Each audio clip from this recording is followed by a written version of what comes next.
پیارے بچوں، ایک دفعہ کی بات ہے، ایک گاؤں میں ایک شرارتی بچہ رہا کرتا تھا۔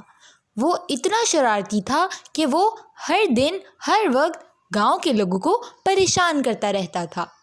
وہ بوڑھے لوگوں کو رسی سے باندھ کر ان کے درخت پر چڑھ کر سارے پھل اتار لیا کرتا تھا، اور لوگوں کو تکلیف ہو جاتی تو اسے کوئی پرواہ ہی نہیں ہوتی تھی۔ اس کی ان حرکتوں سے ان کے والد کافی پریشان ہو گئے، اور انہوں نے ان سے کہا کہ تم دور اپنے دمبوں کو لے جایا کرو اور انہیں گھاس کھلایا کرو۔ اگلے دن وہ بچہ اپنے دمبوں کو لے کر باہر آ گیا۔ یہاں پہ کتنی بوریت ہے، کیا کروں میں ایسا کہ مجھے مزہ آئے۔ گاؤں میں تو اتنی شرارت کرتا تھا۔ ایک سیکنڈ، بھیڑیا اب آئے گا نا مزہ۔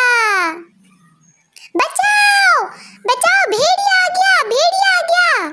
اس کی یہ چیخیں سن کر گاؤں والے پریشان ہو گئے، اور سب لوگ اپنا اپنا کام چھوڑ کر اس کی طرف بھاگنے لگے۔ جس کے ہاتھ میں جو بھی ڈنڈا آ رہا تھا وہ لے کر، ارے لیکن یہاں تو کوئی بھیڑیا دکھ ہی نہیں رہا، یہاں تو سب ٹھیک ہے، دمبے بھی مزے سے گھاس کھا رہے ہیں۔ ارے یہاں پہ کوئی بھی نہیں ہے، میں نے تو چھوٹا سا مزاق کیا تھا۔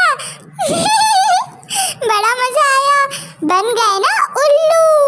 دیکھا میں کتنا زیادہ ہوشیار ہوں، مجھ سے کوئی نہیں جیت سکتا۔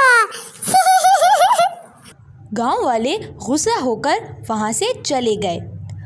کچھ دنوں کے بعد بچے کو پھر سے شرارت سوجھی اور وہ چیخنے لگا، بچاؤ بھیڑیا آ گیا، بچاؤ بھیڑیا آ گیا۔ سارے گاؤں والے اپنا اپنا کام چھوڑ کر اس کی طرف بھاگنے لگے۔ سب ڈنڈا لے کر اس کی طرف آ رہے تھے، لیکن وہاں پہنچ کر ان کا منہ بن گیا۔ یہاں تو کوئی نہیں ہے، کیا تم نے پھر ہمیں پاگل بنایا؟ اوہ ہاں، میں نے تم لوگوں کو پھر پاگل بنا دیا۔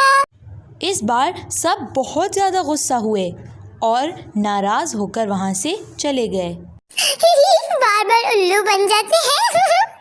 کچھ دن گزر جانے کے بعد ایک دن جب بچہ بیٹھا ہوا ہوتا ہے تو اسے کسی بھیڑیے کی آواز آتی ہے۔ وہ سامنے دیکھتا ہے تو بھیڑیا کھڑا ہوتا ہے۔ بھیڑیا بچاؤ بچاؤ، بھیڑیا آ گیا۔ وہ گاؤں والوں کو بلانے کے لیے درخت پر چڑھ کر چیخیں مارنے لگتا ہے، لیکن سارے گاؤں والے اس کی آواز سن تو لیتے ہیں، لیکن کوئی اس کی طرف بالکل بھی نہیں جاتا۔ اس بچے کو آرام نہیں، یہ پھر سے چیخیں مارنے لگ گیا ہے۔ چھوڑو، اب ہمیں اپنا کام کرنا ہے، ہم اس کے پاگل پن میں تھوڑی آئیں گے۔ اس طرح کوئی بھی اس بچے کی مدد کے لیے نہیں آتا۔ بھیڑیا آہستہ آہستہ کر کے اس کے سارے دمبوں کو کھانے لگ جاتا ہے۔ بچہ بیچارہ چیختا رہ جاتا ہے، لیکن بھیڑیا سارے دمبوں کو کھا کر وہاں سے چلا جاتا ہے۔ یہ میں نے کیا کر دیا، میری وجہ سے سارے دمبے کھا لیے گئے۔ تو پیارے بچوں، اس کہانی سے ہمیں یہ سبق ملتا ہے کہ ہمیں کبھی بھی جھوٹ نہیں بولنا چاہیے۔